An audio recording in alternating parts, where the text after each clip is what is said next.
ጤና ይስጥልን የከበረ ሰላምታችን በመላው ዓለም ሆናችሁ ቃል ስፖርት ዩቲዩብ ቻናላችንን ለምትከታተሉ ውድ አድማጮቻችን ላይ ድረስ ብለናል። ከእናንተ ከሆነው ቃል ስፖርት ዩቲዩብ ቻናል ለዚህም ሰዓት መርጠን ያሰናዳላችሁን ስፖርታዊ ጥንቅሮች በቅደም ተከተል እንደ ሁልጊዜው እያደረስናችሁ ቆይታ የምናደርግ ይሆናል። እስከ ፕሮግራማችን ፍጻሜ ቆዩ። ላይክ፣ ሰብስክራይብ፣ ሼር ማድረግ ዛሬም እንዳይረሳ። የአውሮፓ ሊጎች ተመልሰዋል፣ ከተወዳጁ የእንግሊዝ ፕሪሚየር ሊግ ጨምሮ ማለት ነው። በሀሳብ መስጫ ሳጥናችን ላይ ዛሬ የምትደግፏቸው ክለቦች ጨዋታ ካላቸው በየሊጎቹ ቅድመ ግምታችሁን አለያም መልከታችሁ ልታጋሩን ትችላላችሁ። እኛ በመረጃ ሰዓታችን አስቀድመን ለየት ያሉ የአገር ቤት መረጃዎችን ዛሬ ይዘንላችኋል። አስቀድመን እነሱን እናስደምጣችኋለን። በባህር ማዶ በተለይም ትልቅ ጨዋታዎች ይጠበቃሉ። ዛሬ የሚደረጉ ትልቅ ጨዋታዎች ስላሉ እናነሳችኋለን። በስፔን ላሊጋ ትላንት የተደረጉ ዛሬ የሚደረጉ ጨዋታዎችን ከማንሳት በተጨማሪ ባርሴሎና ቤት የጉዳት ዜናን በተመለከተም እንዲሁም ቃል የገባንላችሁን አንድ ጋዜጣዊ መግለጫ ይዘንላችሁ መተናል። በሪያል ማድሪድም በኩል የቡድኑ ተጫዋች ፌድ ቫልቬርዴን፣ ኬሊያን ምባፔና አሰልጣኙን እናነሳለን። ትላንትና በጣሊያን፣ በጀርመን፣ በፈረንሳይ ጨዋታዎች ነበሩ። ለየት ያሉ መረጃዎችን በእነኚህም ይዘንላችሁ መተናል። በተወዳጁ የእንግሊዝ ፕሪሚየር ሊግ የመረጃ ሰዓታችን ታላቅ ክለቦችን እንደተለመደው ዛሬም እናነሳለን። ግን ከዝውውር ጋር በተያያዘ ወሳኙን አማካኝ ስፍራ ተጫዋች እናነሳለን። በበርካታ ክለቦች ይፈለጋል። ሲቲም ወደ አንድ ዝውውር ሊገባ ይችላል እየተባለ ነው። በተለይም ሮድሪ ተተኪ ዙሪያ ሌሎች አማራጮችን ላይ ይችላል ተብሏል። ኤርሊንግ ብሮት ሃላንድን እናነሳለን። ሲቲ ዛሬ ቀድሞ ነው ጨዋታ የሚያደርገው። ይህ ደግሞ በጣም ወሳኝነት አለው። የደረጃ ሰንጠረዡ ላይ ለውጥ ሊያስከትሉ የሚችሉ በርካታ ጨዋታዎች በተመሳሳይ ሰዓት ዛሬ ይደረጋሉ። እነኚህን ጨዋታዎች እናነሳቸዋለን። ዛሬ እስከ ሌሊቱ 5 ሰዓት ነው በእንግሊዝ ፕሪሚየር ሊግ ጨዋታዎች የሚደረጉት። ተጨማሪ መረጃዎችን ይዘናል። ሲቲውያንም አብራችሁን ቆዩ። የቼልሲውን ኮኮሪያ እናነሳለን በስፋት ዛሬ። ከዛ ውጪ በማሬስካ ጋዜጣዊ መግለጫ ላይ ወሳኝ ተጫዋች ተመልሷል ስላሉ ስለሱም ተጫዋች እናነሳለን። የቡድን ዜና ስናነሳ ቼልሲ ከፕሪሚየር ሊግ ክለቦች ሁሉ ቀዳሚ የሆነበትን ሻምፒዮኖቹን በሙሉ ያሸነፈበትን ዓመት እናነሳለን። ለመሆኑ አንድ ተጫዋች በተለይም የፓልመርን መመለስ ተከትሎ ኤስታቪዮ ወዴት ይሄዳል የሚለው ትልቁ ጥያቄ ነበረ። ማሬስካ ምላሽ ሰጥቶበታል። በሳምንቱ መጨረሻ ከአርሰናል ጋር ጨዋታ አለ። ሰፋ ያለ መረጃ ስናነሳ ከቼልሲ ጋር አያይዘን የዝውውር ጥንቅር ይዘናል። ለመሆኑ ሊቨርፑል ቤት ችግሩ ማን ነው? ስሎት ወይንስ ተጫዋቾቹ? የበርካቶች መከራከሪያ ነው። በርካቶች የግል መልከታቸውን እያጋሩ ነው። የፕሪሚየር ሊጉን ሌጀንድ እናነሳለን። በጉዳዩ ላይ ሊቨርፑል ከዌስትሃም ዩናይትድ ነው ጨዋታ የሚያደርገው በዚህ ሳምንት። ስሎት ከሊቨርፑል ጋር ስለሚኖራቸው ቆይታ ተጨማሪ መረጃዎችን ይዘናል። ለሊቨርፑልም ደጋፊዎች እስከ ፕሮግራማችን ፍጻሜ ከቆያችሁ ተጨማሪ መረጃዎችን ታደምጣላችሁ። ለዩናይትድ ደጋፊዎች አንድ መረጃ ከሰሞኑ አደርሰናል። ዛሬ በጥያቄ መልክ ይዘነው መተናል። ከዝውውር ጋር በተያያዘም ተጨማሪ መረጃ እናነሳለን። በሳምንቱ ፓላስን ይገጥማል ማንቸስተር ዩናይትድ። ከዚህ ጋር በተያያዘ የቡድን ዜና ማንሳት ወደናል። በፓላስና በማንቸስተር ዩናይትድ መካከልም ያሉ አንዳንድ መረጃዎችን እናነሳለን። ሁለቱም የ3-4-3 ፎርሜሽን አሰልጣኞች ፍልሚያ ነው።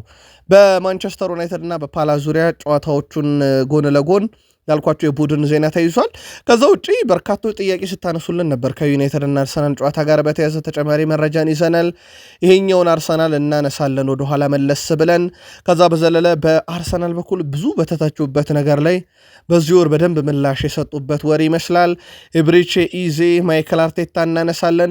ከዛ ውጭ ወደ ቤተሰቦቻችን ዛሬ በአውሮፓም ዙሪያ በርከት ያሉ ጨዋታዎች ስለሚካሄዱ እናነሳቸዋለን። እስከ ፕሮግራማችን ፍጻሜ ቆዩ። ላይክ፣ ሰብስክራይብ፣ ሼር አድርጉን። በሀሳብ መስጫ ሳጥናችን ላይ ሀሳብ አስተያየቶቹን የምትደግፏቸው ክለቦች ዛሬ ጨዋታ ከሚያደርጉ ከሆነ ደግሞ ቅድመ ግምታችሁን እየላካችሁልን ከቃል ስፖርት ዩቲዩብ ቻናላችን ጋር መልካም ቆይታ ተመኘን። በሀገር ቤት መረጃዎቻችን እንጀምር። መቀለ ሰባ እንደርታ ክለቡ ከኢትዮጵያ ንግድ ባንክ ጋር በነበረው የሰባተኛ ሳምንት ጨዋታ በ2017 የውድድር ዘመን 36ኛ ሳምንት ጨዋታ በቀይ ካርድ የወጣ 4 ጨዋታ እንዲታገድ የተወሰነበት ሱሌማን ሐሚድ የተባለ ተጫዋችን ያለፉትን 6 ጨዋታ አሰልፎ ስለማጫወቱና በዚህም ፎርፌ ውጤት ይገባኛል በማለት ከኢትዮጵያ ንግድ ባንክ ክስ ቀርቦበታል። የውድድር ስርዓተ ኮሚቴ የቀረበውን ክስ መነሻ በማድረግ በአካሄደው ማጣራት ተጫዋቹ ለመቀለ ሰባ እንደርታ በሁለተኛ ሳምንት ከመቻል፣ በሶስተኛ ሳምንት ከድሬዳዋ ከተማና በአራተኛ ሳምንት ከሐዋሳ ከተማ በተደረጉ ጨዋታ ቅጣቱን ሳይጨርስ ተሰልፎ እንደተጫወተ አረጋግጧል። ስለሆነም ክለቡ መቀለ ሰባ እንደርታ ተገቢ ያልሆነ ተጫዋች አሰልፎ በማጫወት ለፈጸመው ጥፋት በኢትዮጵያ እግር ኳስ ፌዴሬሽን ዲሲፕሊን መመሪያ ክፍል 2 ምዕራፍ 5 አንቀጽ 36 አመርሃ መሰረት ከሁለተኛ እስከ አራተኛ ሳምንት ያሉት 3 ጨዋታዎች ውጤት ተሰርዞ በፎርፌ ተሸናፊ እንዲሆን በሶስቱም ጨዋታ 0 ነጥብና 3 ግብ ዕዳን እንዲመዘገብበትና ለተጋጣሚ መቻል፣ ድሬዳዋ ከተማና ሐዋሳ ከተማ 3 ነጥብና 3 ግብ እንዲመዘገብላቸው በተጨማሪም ብር 20 ሺህ እንዲከፍል እንዲሁም የቡድኑ መሪ 6 ወር እንዲታገድ የውድድርና ስርዓት ኮሚቴ በትላንትናው ዕለት ውሳኔውን ያሳልፏል። ይህም ለመቀለ ሰባ እንደርታ በጣም ከበድ ያለ ቅጣት ሆኖ ተመዝግቧል። በኢትዮጵያ እግር ኳስ ፌዴሬሽን ዲሲፕሊን ኮሚቴ የተወሰነ ማለት ነው።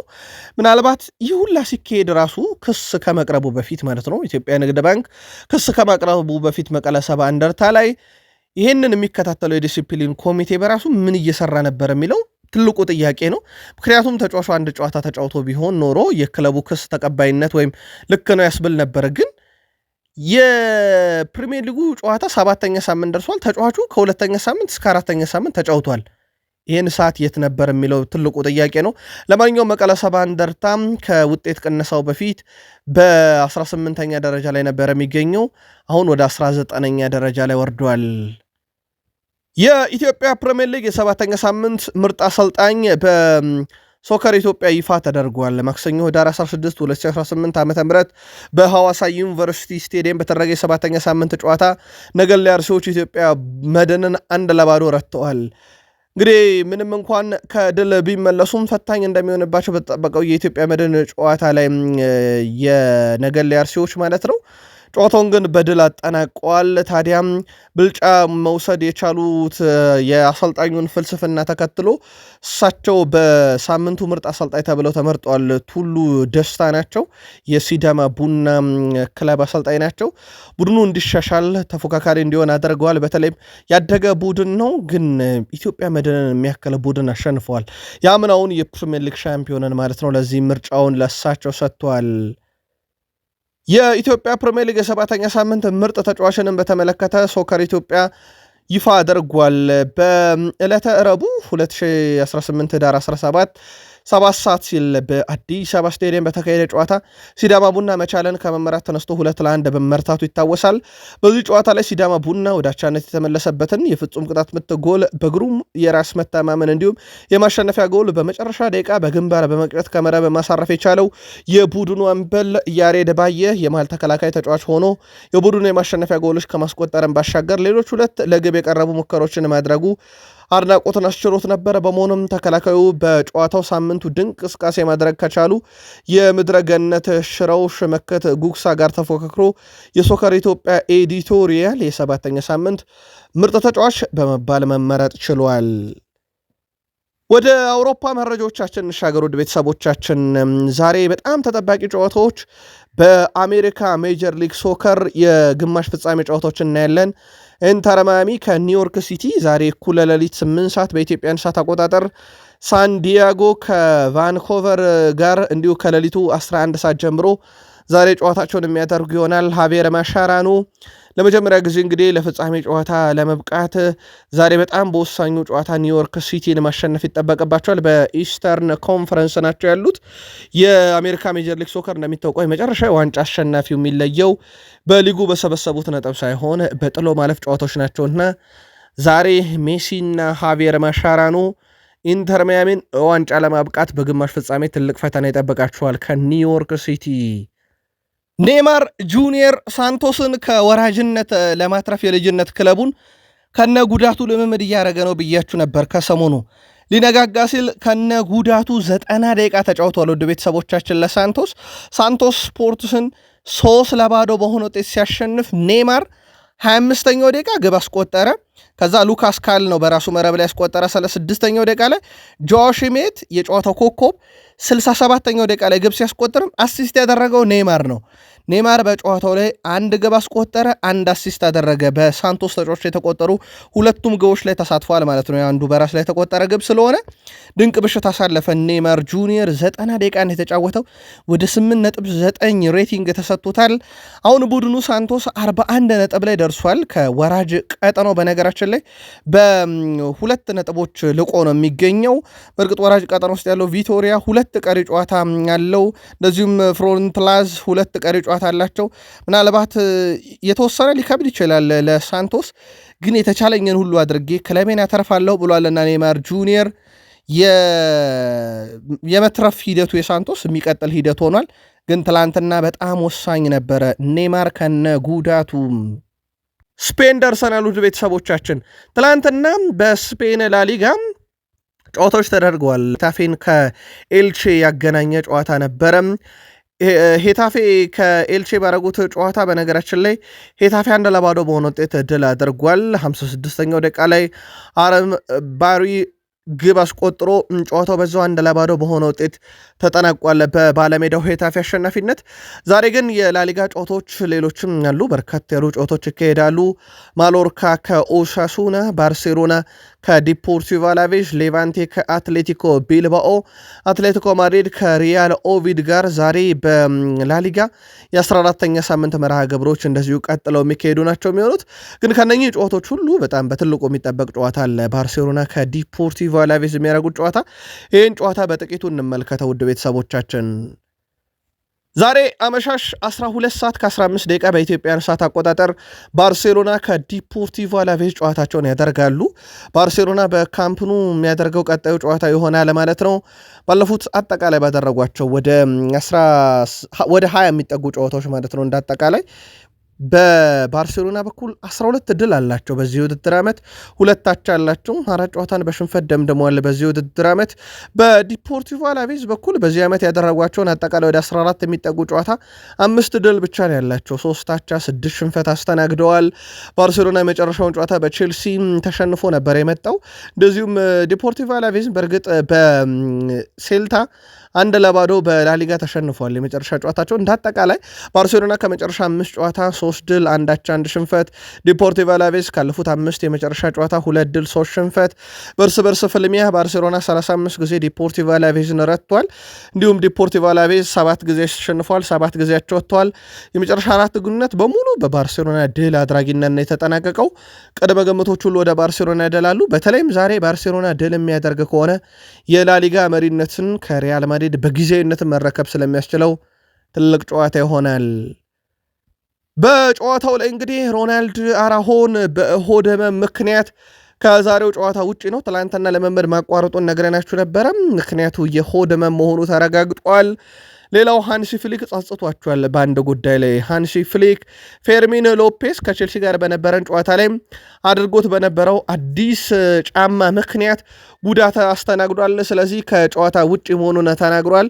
ለጉዳቱ ምክንያት ግን ጫማው ነው ብለዋል። እሳቸው አዲስ ጫማ ነበረ፣ በዛ ምክንያት ነው ጉዳት ያስተናገደው በሚል ተጫዋቻቸውን እንደማያገኙ አረጋግጠዋል። ዛሬ ወሳኙን ጨዋታ ለማሸነፍ ቡድናቸው ወደ ሜዳ እንደሚገባና ለቼልሲው ሽንፈት ምላሽ እንደሚሰጥ አረጋግጧል። እሳቸው ከቼልሲ ሽንፈት በኋላ ያንን ባርሴሎና ጠብቁት፣ በቅርቡ ታዩታላችሁ ማለታቸው የሚዘነጋ አይደለም። የባርሴሎናው ፕሬዚዳንት ሁዋን ላፖርታ ሪያል ማድሪድ በጣም ፈርቶናል በማለት አስተያየታቸውን ሰጥተዋል። ሪያል ማድሪድ እኛን ፈርቶናል ያሉት ፕሬዝዳንቱ እኛ ለአሁኑና ለወደፊት በደንብ የተዘጋጀ ወጣት ቡድን አለን ሲሉ ተደምጠዋል። አክለውም ሪያል ማድሪድ አስፈርተነዋል፣ እኛ ጠንክረን እንድንመለስ በፍጹም አይፈልጉም ሲሉ ተደምጠዋል። ስለ ሪያል ማድሪድ ቲቪ ያነሱት ፕሬዝዳንት ላፖርታ የሪያል ማድሪድ ቲቪ ዳኞች ላይ ተጽዕኖ ለማሳደር እየሞከሩ ነው፣ በጣም ያሳፍራል። ባርሴሎና ለዳኞች ጉቦ ከፍሎም አያቅም አይከፍልም። እነሱም ከባርሴሎና ጎን አልነበሩም። ነገር ግን በሕይወት ዘመናቸው ከሪያል ማድሪድ ጎን ስለመሆናቸው ግን ለዚህ ጥርጥር የለኝም። ዳኞች ማድሪድን ግን ያግዛሉ ብለዋል። ሪያል ማድሪዶች አሁን ስጋት ላይ ናቸው። በእኛ ላይ ተጽዕኖ ለመፍጠር ጥረት የሚያደርጉት ስጋት ስለሚገባቸውም ነው ሲሉ ተደምጧል። ትላንትና የተወሰኑ ሀሳባቸውን አድረሰናችሁ እንደነበር አይዘነጋም። ላፖርታ የፔሬዝ ቃላት ተራ ንግግርም ብለዋቸዋል። የሪያል ማድሪዱን አለቃ የባርሴሎና ከፍተኛ የውድድር ዘመንን በተመለከተ ከማጭበርበር ጋር እየያያዙት ነው፣ ተራ ንግግር ብለውታል። ላፖርታም የላሊጋውን ፕሬዚዳንት ዣቪየር ቴባስ የተከበረ ሰው ሲሆን ስራውን በሐቀኝነት ይሰራል፣ ከእሱ ጋር ያለን ግንኙነት የተለየ አይደለም፣ እንዲሁ የተለመደ የስራ ግንኙነት ሲሉ ተደምጠዋል። ልዩ ግንኙነት ከላሊጋው ፕሬዚዳንት ዣቪየር ቴባስ ጋር የለንም ሚሉት የባርሴሎና ፕሬዚዳንት ዋን ላፖርታ ልዩ ግንኙነትም እንዲኖረን አንፈልግም፣ ግንኙነታችን የተለመደ ያሰራር ብለውታል። ማድሪዶች ቴባስ ከስራ እንዲባረርና ሌላ ሰው በሱ ቦታ እንዲቀመጥ አጥብቀው እየጠየቁ ነው። እነዚህ አቀራረቦች አላማንም ለመስረቅ ስላልተመቻቸው ይሆናል። ቴባስ ላሊጋውን ጥሩ ለማድረግ የሚችለውን ሁሉ እያደረገ ነው ብሏል። ከሰሞኑ ባርሴሎና ከስፔን ውጭ ከቪላሪያል ጋር የሚያደርገውን ጨዋታ ማያሚ ላይ ያደርግ የሚለው ውዝግብ በራሱ ከዚህ ጀርባ ሊኖር ይችላል ተብሎ ይጠበቃል። ትላንት ምሽት ቃል ገብተንላችሁ ነበር የእሳቸውን ጋዜጣዊ መግለጫ በማለዳው ጠብቁን ብለን ለዛም አካተትንላችሁ። ባርሴሎና በነገራችን ላይ በአውሮፓ ሻምፒዮንስ ሊግ ብቸኛው ክለብ ነው በዚህ ዓመት የፕሪሚየር ሊግ ክለብን ያሸነፈ። በነገራችን ላይ የላሊጋ ክለቦች 9 ጨዋታዎችን በዚህ ዓመት በአውሮፓ ሻምፒዮንስ ሊግ ከፕሪሚየር ሊግ ክለቦች ጋር አድርገው 8ቱን ተሸንፈዋል። አንድ ድል ብቻ ነው ያላቸው። እሱም ባርሴሎና ኒካስልን ያሸነፈበት፣ እሱም ባርሴሎና በውሰት ከእንግሊዝ ያመጣው ተጫዋቻቸው ማርከስ ራሽፈርድ የእንግሊዝ ክለብ ላይ ግብ አስቆጥሮ ያሸነፉት ጨዋታ ነው። ይሄ ራሱ በባርሴሎና በኩል ምናልባት በዚህ ዓመት ከስፔን ከሚሳተፉት ክለቦች በሙሉ ለየት የሚያደርገው ቁጥሩ ነው። ግን ለየት የሚያደርገው ራሱ ራሽፈርድ የውሰት ተጫዋች የፕሪሚየር ሊግ ተጫዋች እንደነበረ የሚዘነጋ አይደለም። ማድሪድ ደረስን። ውድ ቤተሰቦቻችን የሪያል ማድሪዱ ተጫዋች ፌድ ቫልቬርዴ ክለቡ ላይ እየቀረቡ ካሉ ክሶች ጋር በተለይም ክለቡ ችግር አለ፣ መከፋፈል አለ ከሚል ጉዳይ ጋር በተያያዘ ለቀረበለት ጥያቄ ከጋዜጠኞች ጋር በነበረው ቆይታ ማለት ነው ምላሽ ሰጥቶበታል። ውድ ቤተሰቦቻችን አንደኛው በዚህ ክስ ላይ እንደማይስማማ ተናግሯል። ክሱ ተጨባጭነት የለውም። አሁን እኛ ቡድን ውስጥ ጥሩ የሚባል ነገር ነው ያለው። ቡድኑ በራስ መተማመን አለው። ድል የማድረግ ረሃብ ያለበት ከአሰልጣኙ ጋር አንድ ላይ የሚሰራበት ቡድኑን አሸናፊ ማድረግ ላይ ብቻ ትኩረት ያደረገ ብሏል። ቪኒሺየስ ጁኒየርና እንደ ኬሊያን ምባፔ አይነት በጣም ትልቅ ተጫዋቾች በቡድኑ ሲኖሩ ተነሳሽነት ጭምር ነው የሚፈጥሩት። እኔ በግሌ ጠንክሬ እየሰራው ነው ወደ ምርጥ ብቃቴ ለመመለስ፣ አሰልጣኙም ከጎኔ ነው፣ እኔን ይረዳኛል፣ ምርጥ እንደሆነ ያግዘኛል ብሏል። እንደ አጠቃላይ ሁሉ ነገር ቀላል አይደለም፣ ግን በሪያል ማድሪድ ቤት በዚህን ያክል ደረጃ በሚዲያው ላይ እንደሚነገረው አይነት ችግር የለም ሲል ተደምጧል። የቡድኑ ቁልፍ ተጫዋች ኬሊያን ምባፔም በስኮር 19 ዘንድሮ ለባሎንዶር ቅድመ ግምት የተሰጠው ከአናትም የተቀመጠ ተጫዋች ሆኗል። በነገራችን ላይ እሱ ሪያል ማድሪድን ከተቀላቅሎ የመጀመሪያ ጨዋታውን ካደረገ በኋላ 66 ግብ አስቆጥሯል። በሪያል ማድሪድ ውስጥ በነገራችን ላይ እሱ ለሪያል ማድሪድ መጫወት ከጀመረበት ጊዜ ጀምሮ በርካታ ግብ በማስቆጠርም እሱን የሚስተካከል የለም። ቀጥሎ የምናገኘው ተጫዋች እንኳን ቪኒሺየስ ጁኒየር በሪያል ማድሪድ 27 ግብ ብቻ ነው ያለው። ውድ ቤተሰቦቻችን ያ ማለት በ39 ግብ ያንሳል ማለት ነው ከኬሊያን ምባፔ። ከዛ ሶስተኛው ሰው ጁድ ቤሊንጋም 19፣ ሮድሪጎ ጎዬሽ 14፣ ፌድ ቫልቬርዴ 11 ጎል አላቸው። እሱ ከመጣ በኋላ ለሪያል ማድሪድ 66 ግብ አስቆጥሮ ከተከታዩ ቪኒሺየስ ጁኒየር በ39 ግቦችም ይልቃል። በጣም ትልቅ የሚባል ቁጥር ነው። ያው ዘንድሮ እንዳልኳችሁ ለባሎንዶር በአንደኛ ደረጃ ላይ የተቀመጠ ተጫዋች ሆነዋል። ፔሬዝ በዣቪ አሎንሶና በቪኒሺየስ ጁኒየር መካከል ያለው ግንኙነት ጥሩ እንዲሆንና የቡድኑን ውጤት ላይ ተጽዕኖ እንዳያሳድር እንግዲህ ውይይት ማድረጋቸው ተነግሯል ከሁለቱም አካላት ጋር።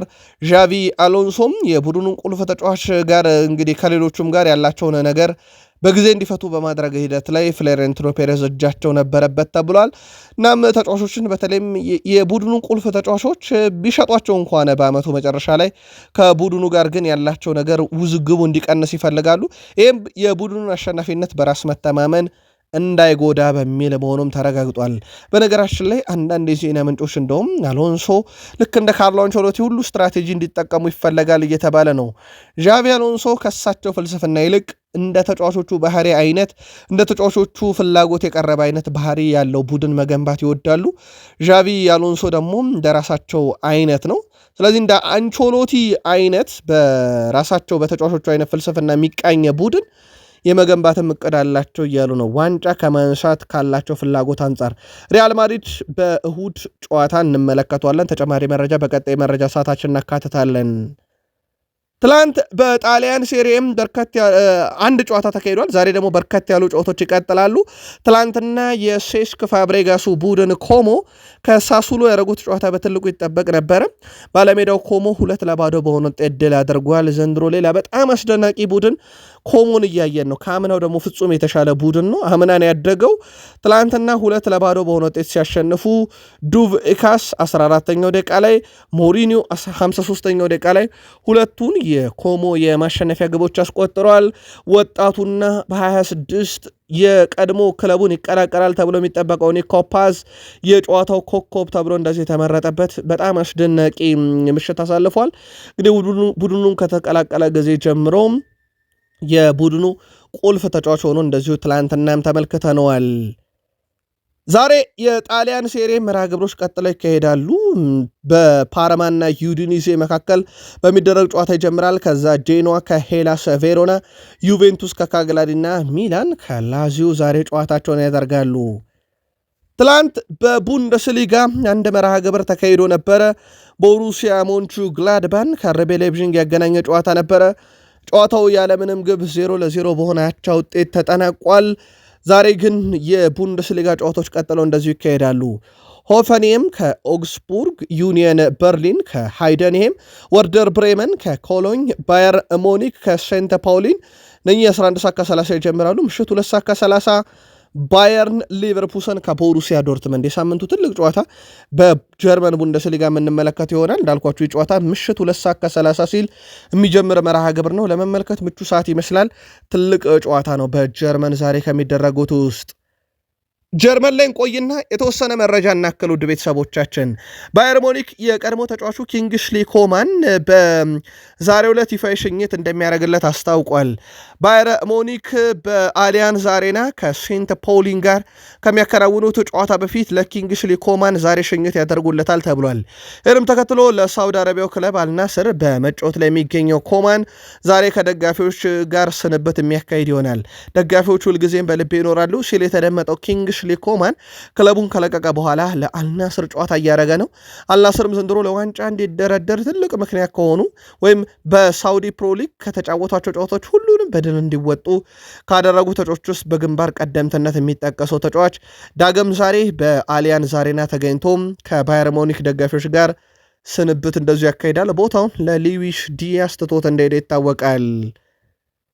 ከጀርመን አልወጣንም። የስቱትጋርቱን ተጫዋች በተመለከተ ያው መነጋገሪያ ነበረ። በኤሮፕ ሊግ ያው በይፋ ይቅርታ ተጠይቋል። በእርግጥ የተፈጸመበት ነገር ቪክተር ኤድቫርድሰን ነው ይቅርታ የጠየቀው። በኤሮፕ ሊግ ጨዋታም የጎ ኤሄድ ኤግልስ አጥቂ ቪክተር ኤድቫርድሰን የስቱትጋርቱን ተጫዋች አንሄሎ ስቲለር ላይ ተሳልቆበት እንደነበረ ይታወቃል። ቪክተር ኤድዋርድሰን በሰዓቱ የአንሄሎ ስቲለርን እንግዲህ የሰውነት የፊት ገጽታ ላይ በተለይም የፊት ገጽታው ላይ በመጠቆም ሲቀልድበት ነበረ። ተጫዋቹ አሁን ላይ ባደረኩት ነገር ባሳየሁት ያልተገባ ባህሪ በይፋ ይቅርታ መጠየቅ እፈልጋለሁ ብሎ ነበረ። ወደ ስቱትጋርት መልበሻ ክፍልን በማብራት ይቅርታ መጠየቁን የገለጸው ተጫዋቹ ለባህሪ ይቅርታ ጠይቃለሁ ብሏል። ክለቡ በበኩሉ ላሳየው ያልተገባ ባህሪ 500 ዩሮ እንደቀጣውና ገንዘቡን ለበጎ አድራጎት ዓላማ እንደሚያውለው ተረጋግጧል።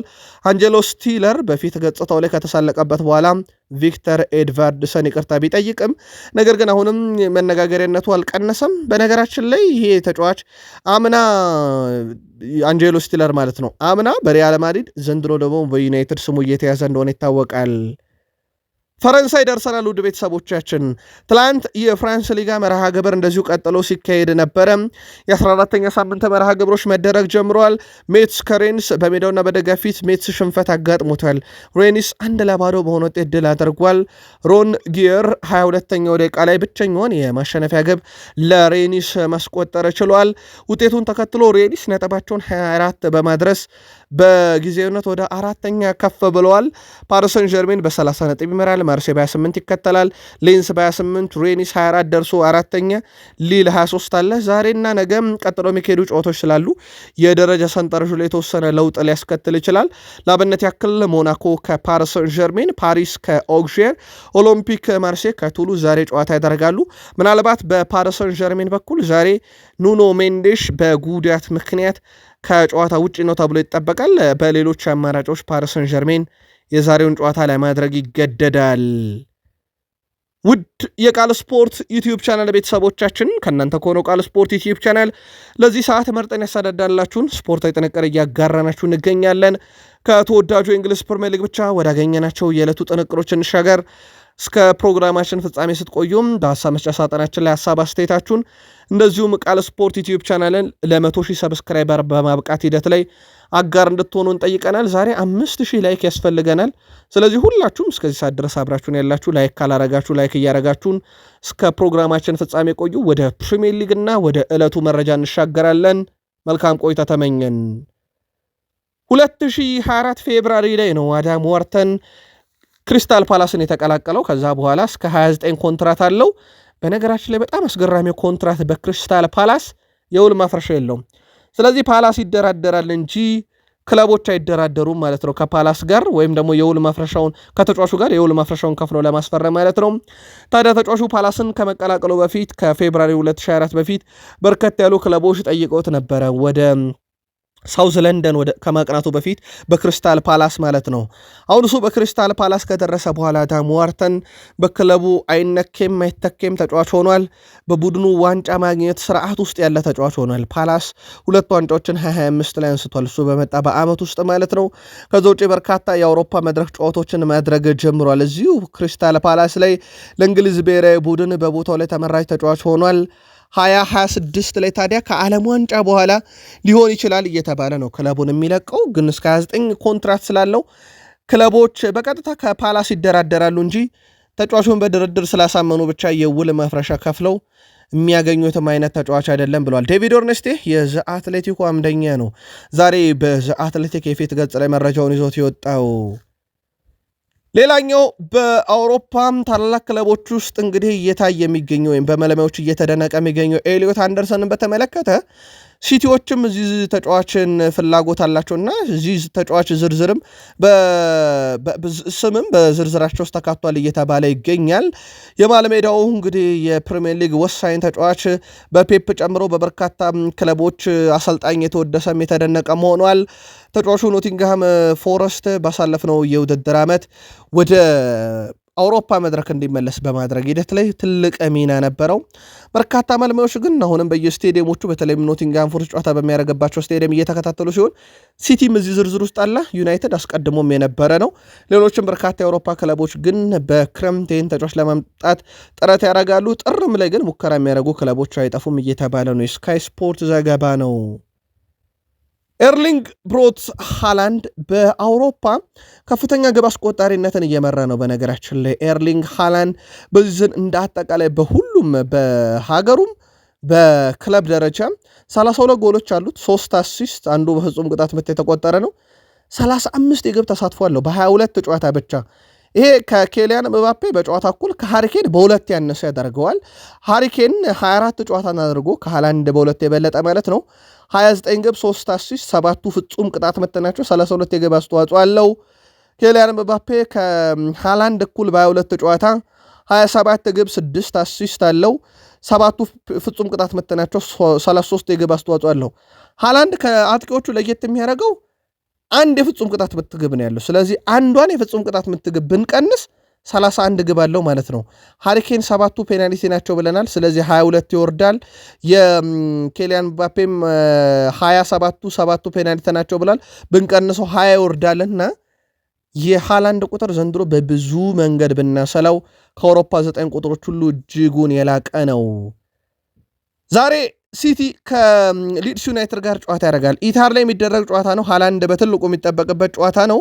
ሲቲ ባለፉት አጠቃላይ ባደረጋቸው ወደ 17 የሚጠጉ ጨዋታዎች ውስጥ 12ቱ ድል ናቸው፣ 2 አቻ፣ 5 ሽንፈት አለው። ዘንድሮ ባልተለመደ ሁኔታ በፕሪሚየር ሊጉ 4 ጨዋታን በላይ ተሸንፏል እሳቸው ቡድን። ሊድስ ዩናይትድ እንዳጠቃላይ በዚህ ዓመት ያደረገው የጨዋታ ብዛት 13 ነው። 3 ድል ብቻ ነው ያለው፣ 3 አቻ፣ 7ቱን ደግሞ ተሸንፏል። በሲቲ በኩል የመጨረሻ 2 ጨዋታ ሽንፈት ገጥሟቸዋል። በባየርና ሌቨርኩሰን እና በኒካስል በፕሪሚየር ሊግ የደረሰባቸው ሽንፈት ከመጨረሻ 5 ጨዋታ 2 ሽንፈት 3 ድል አለው ሲቲ። ሊድስ ከመጨረሻ 5 ጨዋታ 1 ድል ብቻ ያለው ነው፣ 4ቱን ተሸንፏል። ዌስትሃምን 2-1 ያሸነፈበት ነው። በእርስ በርስ ግንኙነት ሲቲ 46 ጊዜ ያሸንፏል፣ ሊድስ 41 ጊዜ፣ 18 ጊዜ አቻ ወጥተዋል። የመጨረሻ 4 ግንኙነታቸውን ነጠለን ብናይ ሲቲ 4ቱንም አሸንፏል። አንዱ እንደውም በሲቲ 7-2 ድል አድራጊነት የተጠናቀቀ ጨዋታ ነው። ሲቲ ዛሬ ድል የሚያደርግ ከሆነ ነጥቡን ከ22 ወደ 25 አሳድጎ በጊዜያዊነት ከቼልሲ ደረጃውን መረከብ፣ ከአርሰናል ጋር ያለውን ነጥብ ልዩነት ደግሞ ወደ 4 ዝቅ ማድረግ ይችላል። ጨዋታው ምሽት 12 ሰዓት ሲል ይጀምራል። ዛሬ ኢታር ላይ ቅድመ ግምታችሁን በሐሳብ መስጫ ሳጥናችን ላይ ላኩልን። ልክ ይህ ጨዋታ 12 ሰዓት ላይ ሲደረግ በተመሳይ ሰዓት ስታዲየም ኦፍ ላይት ሰንደርላንድ ከበርንማውዝ፣ ጌት ኮሚኒቲ ስቴዲየም ብሬንትፎርድ ከበርንሌይ፣ ሂል ዲክሰን ስቴዲየም ኤቨርተን ከኒካስል ዩናይትድ፣ ቶትናም ሆትስፐር ስቴዲየም ላይ ቶትናም ሆትስፐር ከፉላም ይጫወታሉ። በነገራችን ላይ የኤቨርተን ከኒካስል ምሽት 2 ሰዓት ከ30፣ ቶትናም ከፉላም የሚያደርጉት ምሽት 5 ሰዓት ሲል የሚጀምሩ ጨዋታዎች ናቸው። ቀሪዎቹ አመሻሽ 12 ሰዓት ጀምሮ የሚካሄዱ መርሃ ግብሮች ናቸው። ማርክ ኩኮሪያ ያለፉት 5 ዓመታት የእግር ኳስ ሕይወቱ በጣም አስገራሚ ነው። የዛሬ 5 ዓመት ወደ ኋላ ብንመለስ የባርሴሎና ተጫዋች ነበረ ማርክ ኩኮሪያ። በ12 ሚሊዮን ዩሮ ለሄታፌ የሸጡት። በሄታፌ ያሳየው ድንቅ ብቃት ደግሞ ተጫዋቹ ወደ ብራይተን እንዲመጣ አስችሎት ነበረ። የብራይተን የእግር ኳስ ሕይወቱ ለቼልሲ መለማዮች እንግዲህ ምክንያት ሆኗል እንዲመለከቱት። በጣም አስደናቂ ብቃት ካሳየ በኋላ ቼልሲ በ65 ሚሊዮን ዩሮ የግሉ አደረገው። የመጀመሪያውም ዓመቱ ምርጥ ነበረ። ነገር ግን ኤንዞ ማሬስካ ወደ ቡድኑ ከመጡ በኋላ በቼልሲ ቡድን ውስጥ የኮንፈረንስ ሊግ እና የክለቦች ዓለም ዋንጫ ማንሳት ሂደት እንደዚሁም የስፔን ብሔራዊ ቡድን የመጨረሻ የግራ መስመር ተከላካይ የመጀመሪያው የግራ መስመር ተከላካይ ተጫዋች ሆኖ እንዲመረጥ በማድረግ ዩሮ 2024ን እንዲያሸነፍ አስችሎታል። ተጫዋቹ የቀድሞ ክለቡን በዚህ ሳምንት ገጥሞ ነበረ። ቼልሲ ባርሴሎናን ሲገጥም ቼልሲ 3-0 ሲያሸንፍ የሀገሩን ልጅ የቀድሞ ክለቡን ተጫዋች ላሚን ያማልን በቦታው ላይ ምንም አይነት አደጋ እንዳይፈጥር አድርጎ በመያዝ ሂደት ትልቁን ሚና ተወጥቷል። ተጫዋቹ አሁንም በዓለም ዋንጫ የስፔን ብሔራዊ ቡድን ቁጥር 1 ይሆናል ተብሎ ይጠበቃል ከጉዳት ነጻ እስከሆነ ድረስ። የቼልሲው አሰልጣኝ ኤንዞ ማሬስካ ዳሪዮ ኢሲጎ ወደ ልምምድ ተመልሷል ማለታቸውን ትላንት ምሽት ወይም ቃል ስፖርት ዩቲዩብ ቻናል ኖቬምበር 29 ፍራይዴ ናይት ላይ ያቀረብንላችሁ መረጃ ላይ አካተነው ነበረ። እናም እሳቸው ይሄን ተጫዋች መመለስን ካነሱ በኋላ ዘ አትሌቲክ አንድ መረጃን ይዞ ወጥቷል። እዚህ ተጫዋች መምጣት በተለይም ለሞይሰስ ካይሴዶ እረፍት የሚሰጥ ብሎታል። ካይሴዶን በሁሉም ጨዋታ ላይ እንዳይጠቀሙና በሌሎች የጨዋታ ደረጃቸው ጥራታቸው ዝቅ ባሉ ጨዋታዎች ላይ እንዲጠቀሙት ያስችላቸዋል። በዛ ላይ ተጫዋቹ 1 ሜትር ከ89 ይረዝማል። በዛ ላይ ደግሞ በጣም ትልቅ ኳስ የሚያቋርጥ አይነት ቁጥር ያለው ተጫዋች ነው።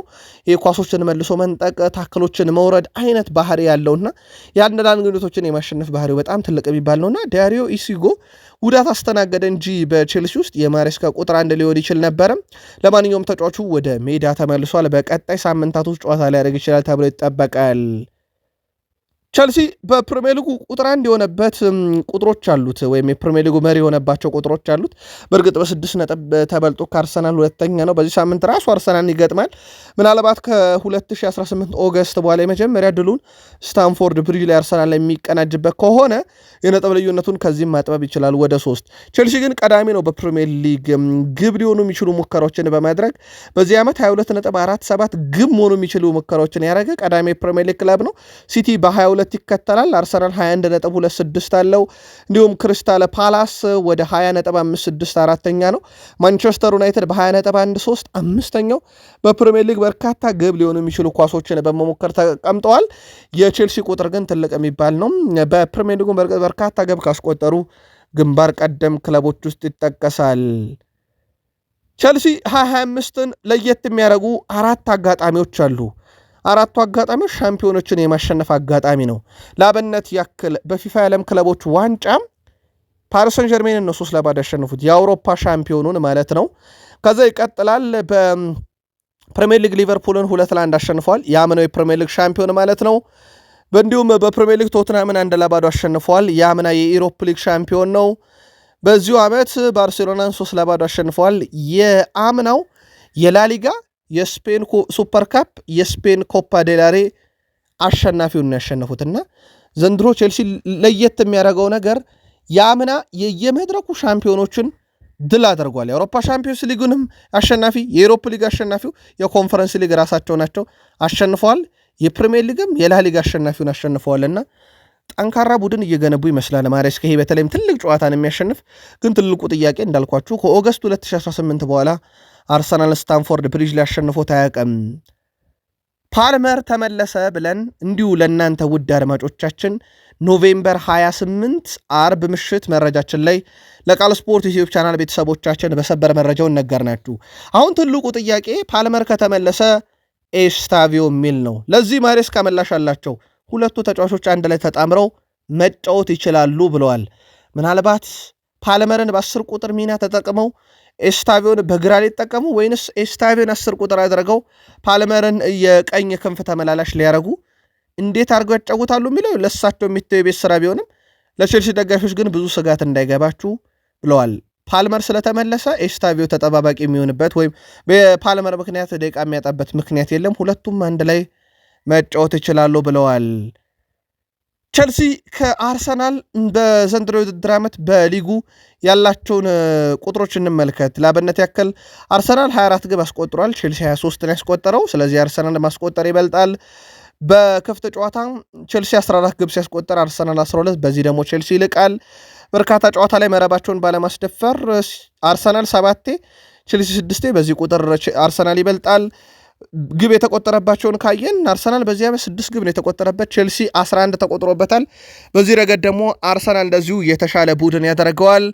በጨዋታ በአጠቃላይ በ12ቱ ሳምንታት ውስጥ ማለት ነው ግብ ሊሆኑ የሚችሉ ሙከራዎችን በመሞከር ቼልሲ ከአርሰናል የላቀ ቁጥር አለው። እንዲህ አይነት ቁጥሮችን ይዘው እሁድ እርስ በርስ ይፋለማሉ። ብዙ የተራራቀ ቁጥር አይደለም፣ በጣም ተቀራራቢ ነው። ምናልባት የተራራቀ ቁጥር ልንለው የምንችለው በተቆጠረባቸው ግብ ነው። ከዛ ውጭ ግን በጣም የተቀራረበ ቁጥር አላቸው። ማን በበላይነት ይወጣዋል? እሁድ ምሽት 1:30 ስታንፎርድ ብሪጅ ላይ ጨዋታው ይደረጋል። የኒኮላስ ጃክሰን የ65 ሚሊዮን ዩሮ የመግዛት አማራጭ በባየር ሙኒክ ቤት አስገዳጅ የመሆን እድሉ አሁን እያከተመለት መጥቷል። ይህ ግዴታ እንዲሆን ተጫዋቹ 40 ጨዋታዎችን በቡንደስሊጋና በሻምፒዮንስ ሊግ ማድረግ ይጠበቅበታል። ከ45 ደቂቃ በላይ ወይም በቋሚነት መጀመር አለበት። እስካሁን ድረስ ጃክሰን የተጫወተው 6 ጨዋታ ሲሆን ቢበዛ 33 ጨዋታ ብቻ ቀርተውታል። ስለዚህ የጨዋታ ብዛት ስንደምራቸው 39 ነው የሚጠጉት። በዛ ላይ አፍሪካ ዋንጫ አለ፣ ሴኔጋልን ይቀላቀላል። ዛሬ ከሴንት ፓውሊ በሚደረግ ጨዋታ ላይ ሊገኝ ይችላል፣ ግን አስገዳጅነቱ ቀርቷል ማለት ነው። ስለዚህ አስገዳጅ ሳይሆን ሙኒክ ደስ ካለው በብቃቱ ከተደነቀ ብቻ የኒኮላስ ጃክሰንን ኮንትራት ቋሚ ያደርጋል። ካልሆነ ግን ወደ እናት ክለቡ ቼልሲ ይመለሳል። ይሄንን ነበረ ትልቅ ስራን የሰራ ነው፣ አልተሸወርንም ያሉት የባየር ሙኒኩ ፕሬዚዳንት። የመርሳይዱ ክለብ ሊቨርፑል አሰልጣኝ አርኔ ስሎት የቡድኑ ውጤት ማጣት ተከትሎ ጫና ውስጥ እንዳሉ ማስጠንቀቂያም ተሰጥቷቸው በቀነ ገደብ እንዳሉ ይታወቃል። ይሁን እንጂ የክለቡ አስተዳደር አሰልጣኝ አርኔ ስሎት ጎን መሆኑንና ቀነ ገደብ ከሰጣቸው በኋላ ግን እሳቸውን ማሰናበት በራሱ ለሊቨርፑል ምን አይነት ኪሳራ ሊያመጣ ይችላል ካለን 10 ሚሊዮን ፓውንድ ኪሳራ ያመጣል። ሊቨርፑል አሰልጣኝ አርኔ ስሎትን ለማሰናበት ከወሰነ 10 ሚሊዮን ፓውንድ የካሳ ክፍያ ይጠበቅበታል። ስለዚህ ይሄን ዓመት መጨረስ የካሳ ክፍያውን ዝቅ እንደሚያደርገው ይታወቃል። ምናልባት አዲስ ኮንትራት ይቀርብላቸዋል እየተባለ ነበረም፣ ግን ደግሞ በዚህ ዓመት የሚያሳየው የውጤት ማሻሻል ሊቨርፑል አንዱ ኮንትራት እንዲፈርሙ ሊያስችላቸው የሚችል አሊያም በሚቀጥሉት 2 ጨዋታዎች ላይ የሚያስመዘግቡት ውጤት ከክለቡም ሊያሰናበታቸው እንደሚችል ይታወቃል። ከሁሉም ተጫዋች በላይ ሳላህ የዚህን ቡድን ወቅታዊ ሁኔታ በትክክል እንደሚረዳና ኃላፊነት የሚሰማው ተጫዋች እንደሆነ አለን ሽረር ተናግሯል። በዚህ የውድድር ዓመት የቀረበበት ትችትም ብዙ ምክንያት የሌለው እንደሆነ የሱ አቋም መዳከምም የቡድኑ መዳከም እንጂ የሳላ ችግር አይደለም ብሎ እንደሚያምን ተናግሯል። ስለዚህ ቡድን ደክሞ አንድን ተጫዋች ነጥሎ አነጣጥሮ መተቸት ተገቢነቱ አይታየኝም ብሏል። ጄሚ ካራገር ነው በነገራችን ላይ ሳላን የተቸው እግሩ የዛለ ከዚህ በኋላ መጫወት የማይችል ቫንዳይክ እንደ አምናም ካቻ ምናም ያልሆነ ብሎ ሲተች ነበር። አለን ሽረር ግን በደካማ ቡድን ውስጥ ተጫዋች ብቻ ነጥሎ መናገር አይቻልም። ሳላ የቡድኑ ወቅታዊ ሁኔታ በትክክል እንደሚረዳና ኃላፊነት የሚሰማው ተጫዋች እንደሆነ እርግጠኛ ነኝ ብሏል። ሊቨርፑል እንግዲህ 3 ተከታታይ ሽንፈት ገጥሞታል። በሲቲ 3-0፣ ከዛ በኖቲንግሃም 3-0፣ በዚህ ሳምንት በፒኤስቪ አይንሆቨን 4-0 በ3 ጨዋታ 10 ግብ ተቆጥሮበት አንድ ያስቆጠረ በጣም መጥፎ ጊዜን እያሳለፈ ነው። ምናልባት ይህን ታሪኩን ለመቅረፍ በዚህ ሳምንት ዌስትሃም ዩናይትድን የሚገጥም ይሆናል። ለዩናይትድ ደጋፊዎች አስቀድመን ጥያቄ እናንሳ። ኮቢ ማይኖ ለዩናይትድ ይመጠናል አይመጠንም?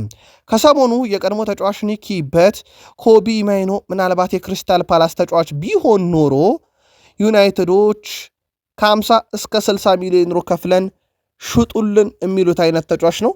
ኮቢ ማይኖን የመሰለ ተጫዋች እያላቸው ነው ገበያውም ለሚዞሩት በዛ ቦታ ላይ መጠቀም አለባቸው የሚል እንደው በቃ እንደ ጥሩ ማነጻጸሪያ ያነሳው እሱ ምናልባት የዩናይትድ ተጫዋች ባይሆን ዩናይትድ በዝውውር ዕዳ ውስጥ 50 እና 60 ሚሊዮን ፓውንድ የሚከፍልበት ተጫዋች ነበር ብሏል። ይህንን የኒክ በትን ሐሳብ ይዛችሁ ኮቢ ማይኖ ካለው ብቃት በተለይም በቴናግ ዘመን ሲሰጠው ከነበረው ግልጋሎት አንጻር አይታችሁ ይህ ተጫዋች ለዩናይትድ ምንድን ነው የሚያንሰው? ወይንስ ለሩበን አሞሪም ፍልስፍና ብቻ ስለማይሆን ከክለቡ መውጣት አለበት? የእናንተን ምልከታ አድርሱን። ዝውውር ላይ ያይዘን የቱርክ ክለብ የሆነው ቤሺክታሽ በጥር ዝውውር መስኮት ዋና ግብ ጠባቂ ኢላማቸው አልታይ ባይንደር ነው ተብሏል። የቱርክ መገናኛ ብዙሃን በስፋት ይዘውት ወጥተዋል። እንደሚታወቀው ሌላኛውን የቡድኑን ቁጥር 1 ግብ ጠባቂ አንድሬ ኦናናን ለቱርኩ ክለብ እንደሰጠ ይታወቃል ዩናይትድ በውሰት። ሌላኛው የቱርክ ክለብ ደግሞ ቱርካዊን አልታይ ባይንደርን ይፈልጋል። ማንቸስተር ዩናይትድ እንግዲህ ግብ ጠባቂዎች አሉት በውሰት የሰጣቸው በየበርካታ ክለቦች የሚጮቱ በጣም አስደናቂ ግብ ጠባቂዎች አሉ። ምናልባት ባይንደርን ቢለቅ በጥር ማምጣት የሚችለው ተጫዋች ካለ ሊያመጣ ይችላል። አሊያም ካልቻለ ግን ባይንደርን በክረምት ሸጦ በክረምትም እነኝን ግብ ጠባቂዎች ማምጣት ይችላል። የዩናይትድ ያው ቋሚ ግብ ጠባቂ ሆኖ ይቀጥላል ተብሎ የሚጠበቀው ሼን ላመንስ ነው። አሁን ባለው ወቅታዊ ብቃት ላይ የቡድኑ ቁጥር አንድነት በሱ ያዋጣል፣ አመቱ ይዘለቃል የሚለው ያው በጊዜ ሂደት ነው እየተገመገመ የሚመጣው። ግን ሼን ላመንስ ቁጥር 1 ሆኖ ይቀጥላል። ሁለተኛው አልታይ ባይንደር ግን በቱርክ ክለቦች በጥብቅ ይፈለጋል። ዩናይትድ የአጥቂ መስመሩን አጠናክሯል እያሉ ነው የፓላሱ አሰልጣኝ ኦሊቨር ግላስነር።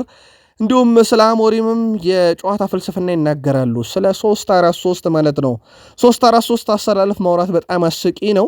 እናም ዩናይትድ በፕሪሚየር ሊግ ውስጥ ግቦችን ለማስቆጠር ከፍተኛው ኤክስጂ ካላቸው ክለቦች ውስጥ ይጠቀሳል ብዬ አስባለሁ ብለዋል። ቡድናቸውም ተለውጧል። በተለይ በአጥቂ መስመር ላይ ተጨማሪ ግቦችን ያስፈልጓቸው ነበረ። እናም ከ200 ሚሊዮን ፓውንድ በላይ አውጥተው 3 አጥቂዎችን ገዝተዋል ብለዋል። እንዲሁም እንደ ብሪያን ቤሞ በጣም ጠንካራ እንቅስቃሴ ላይ መሳተፍ የሚችል ግብ የሚያስቆጥር አሲስት የሚያደርግ ተጫዋች ያላቸው ማቲያስ ኩኛም አስደናቂ ብለውታል።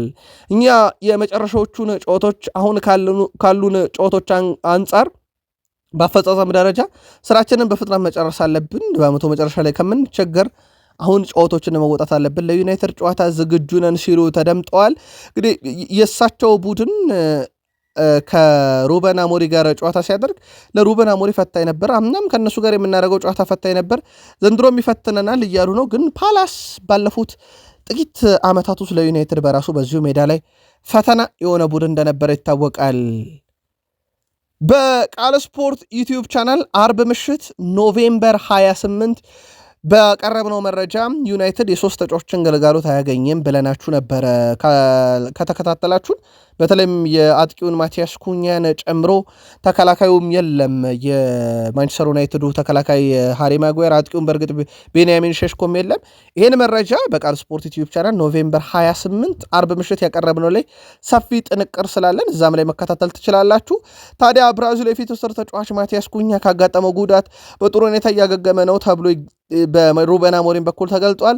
ምንም እንኳን አሰልጣኝ ሩበን አሞሪም ተጫዋቹ በዚህ ሳምንት በፓላስ ጨዋታ አይገኝም ቢሉም የቀጣይ እንግዲህ ከማንቸስተር ዩናይትድ እና ከዌስትሃም ጨዋታ ጋር በተያያዘ ይገኛል ተብሎ ይታሰባል። በዚህ መሰረት ተጫዋቹ ቀጣይ ሐሙስ ከዌስትሃም ዩናይትድ ጋር በሚደረገው ጨዋታም እንግዲህ ወደ ሜዳ ይመለሳል ተብሎ ይጠበቃል። በልምምድ ላይ ሳለ ነው ጉዳት ያስተናገደው። ካስታወሳችሁ ይህን መረጃ በቃል ስፖርት ዩቲዩብ ቻናል ቀድመን ነበር በሰበር የነገርናችሁና በርካቶችም ያልተቀበሉት መረጃ ነበረ በወቅቱ። በኋላም ላይ ሲረጋገጥ በርካቶችም በሀሳብ መስጫ ሳጥናችን ላይ መረጃውን ልክነት አረጋግጠው ነበር። በልምምድ ሰዓት ላይ ጭንቅላት ጉዳት ሳያስተናግድ እንዳልቀረም ነው መረጃዎቹ እየወጡ የሚገኙት። አርሰናል ከማንቸስተር ዩናይትድ ጋር በዝግ ስቴዲየም ጨዋታ ያደርጋሉ የሚል መረጃን እኛም ነግረናችሁ ነበረ። በነገራችን ላይ በዚህ ሳምንት ያደረጉት ጨዋታ ከዋትፎርድ ነው የሚሉ መረጃዎች በስፋት እየወጡ ነው፣ አርሰናሎች ማለት ነው። በዛ ጨዋታ ላይም በርካታ ጉዳት ላይ ነበሩት እነ ጋብርኤል የሱስ ጭምር እንደተሰለፉ እና ኔታን ዋኔሪም እነ ማይል ሉዊስ ስኬሊም እድል እንዳገኙበት ለእናንተ ውድ አድማጮቻችን ትላንት ኖቬምበር 28 አረብ ምሽት ማለት ነው ባቀረብነው መረጃ ነግረናችሁ ነበረ። አሁን የፊታችን ዲሴምበር 6 አርሰናል ከዩናይትድ ጋር በዝግ ስቴዲየም የወዳጅ ጨዋታ ይኖራቸዋል የሚለው መረጃ በስፋት እየተሰራጨ ይገኛል። ከስር እኛ መረጃው እናጠረዋለን። ይህ አርሰናል ይላል ዴኒስ ቤርካም ኢንቪንሲብሉን አርሰናል ያስታውሰኛል እያለ ይገኛል። ኢንቪንሲብሉ አርሰናል ማለት አንድም ጨዋታ ሳይሸነፍ ፕሪሚየር ሊግን ዋንጫ ያነሳ፣ በፕሪሚየር ሊግ ያልተደገመ፣ ከዛ በፊት ረጅም ዓመታትን ወደኋላ መመለስ ያለበት ታሪክ ነው። ይህ ታሪክ ከአርሰናል በኋላ ሊደገም ቀርቶ አርሰናል እንኳን ከዛ በኋላ ዋንጫ አልደገመበትም። ውድ ቤተሰቦቻችን አርሰን ቬንገር ለቡድኑ የወርቅ ዋንጫ የሚያመጡበት ሲዝን እንደነበረ ይታወቃል። ያንን ቡድን አሁን እያስታወሰኝ ነው ብሏል። ምናልባት የአሁኑም ኢንቪንሲብል እንኳን ባይሆንም ያው በሊቨርፑል ተሸንፏል በፕሪሚየር ሊጉ የዶሚኒክ ሴቦስ ላይ ቅጣት ምትግብ፣ ግን ደግሞ ዘንድሮ በጣም ጠንካራ ነው። በፕሪሚየር ሊጉም በአውሮፓ ሻምፒዮንስ ሊግም መሪ ቡድን እንደሆነ ይታወቃል። ይሄው አርሰናል ማይክል አርቴታ የገነቡትን ቡድን በተመለከተ ዴኒስ ቤርካም ወደ ኋላ 2003-4ን ቡድን አስታውሶኛል ብሏል። በነገራችን ላይ ስለዚሁ አርሰናል ቡድን ጆዜ ሞሪኒዮ ከስካይ ስፖርት ጋር ቆይታ አድርገው በርካታ ሀሳብ አንስተው ነበረ። ቃለመጠይቁ እጃችን ላይ ከደረሰ እናደርሳችኋለን። ግን አርሰናልን በብዙ ሞሪኒዮ ሲያወድሱት የተመለከትንበት ነበረ። በፕሪሚየር ሊጉ ኖቬምበር ወር ከክፍት ጨዋታ እንደ አርሰናል በርካታ ግብ ያስቆጠረ እንደሚለም በሻምፒዮንስ ሊጉን በተመሳይ በኖቬምበር ወር አርሰናል 5 ግብ አስቆጥሯል። አርሰናል የቆመ ኳስ ሲያስቆጥር የሚከፈትበት ዘመቻ ቀላል አይደለም። ሰሞኑን ማይክል አርቴታ ግን እየተበሳጨው ነው ብሏል። የቆመ ኳስ እያስቆጠርን ስላልሆነ ምናልባት ለሚዲያው ይሁነኝ ይበጀኝ ብለው የሰጡት ሀሳብ ይመስላል ምላሽ ለመስጠት ማለት ነው። አርሰናል ኖቬምበር ወር እንዳጠቃላይ እንግዲህ አሁን ኖቬምበር 29 ላይ ነን፣ ሊጠናቀቅ የሁለት ቀን ዕድሜ ብቻ ቀርቶታል ዛሬ እንደምረን ማለት ነው። በዚህ ወር ታዲያ አርሰናል 7 ጎሎችን አስቆጥሯል። ቀጥሎ የምናገኘው ቸልሲ 6፣ ብራይተን፣ ማንሲቲ እና ኖቲንጋም ፎረስት 5 አላቸው። ይህም ከሊቨርፑል፣ ማን ዩናይትድ፣ ቶትናም አንድ ላይ ተደምረው ካስቆጠሩት ግብ ይልቃል። የቆመ ኳስ ጥገኝነቱ ደግሞ በኖቬምበር ወር ተላቆ አርሰናል የክፍት ጨዋታ ግብ አስቆጣሪን ቡድን እንደዚህ የሆነበት ነው ማለት ይቻላል። የቡድኑ የክፍት ጨዋታ ግብ አስቆጣሪና ዘዋሪ መሪ ይሄ የፊት መስመር አጥቂ ሳይሆን የ10 ቁጥር ሚናን ወስዶ ቢጮቶ ኤብሬቺ ኤዜ ሆኗል። ኢዜ ሃትሪክ ይሰራል። ከዛ ደግሞ ባየር ሙኒክን ሲገጥሙ እንደዛ አይነት በጣም ክላስ ያላቸውን አሲስት ያስመለክተናል። ተጫዋቹ በአርሰናል ቡድን ውስጥ ከመጣ በኋላ የክንፍ አጥቂ ሆኖ እየተጫወተ ነበረ። በኦዴጋርድ የ10 ቁጥር ሚናነት ምክንያት ኦዴጋርድ ሲጎዳ ግን እዛ ቦታ ላይ ኢዜ ተሰልፎ ያ ቦታ ላይ ምን ያህል ስፔሻል እንዳደረገ በሁለት ጨዋታ አሳይቷል። በቶትናምን በሙኒክም ኤብሬቺ ኤዜ ታዲያ ይዞ ሽንፈት አልወድም፣ ሽንፈትን አጥብቄ እጠላለሁኝ፣ በተሸነፈን ማግስት እንዳይደገም ለራሴ ነግረዋለሁ ሽንፈትን ብሏል። ሽንፈትን አጥብቀው ከሚጠሉ ተጫዋቾች ውስጥ ነኝ ሲል ተደምጧል። በቃል ስፖርት ዩቲዩብ ቻናል አርብ ምሽት ማለትም ኖቬምበር 28 ባቀረብላችሁ መረጃ ላይ ስለ ባሎንዶር እና ስለ አርሰናል አውርተን ነበረ። አርቴታ ዴክላን ራይስ ባሎንዶር ይገባዋል በሚል ወይም ማሸነፍ አለበት በሚል።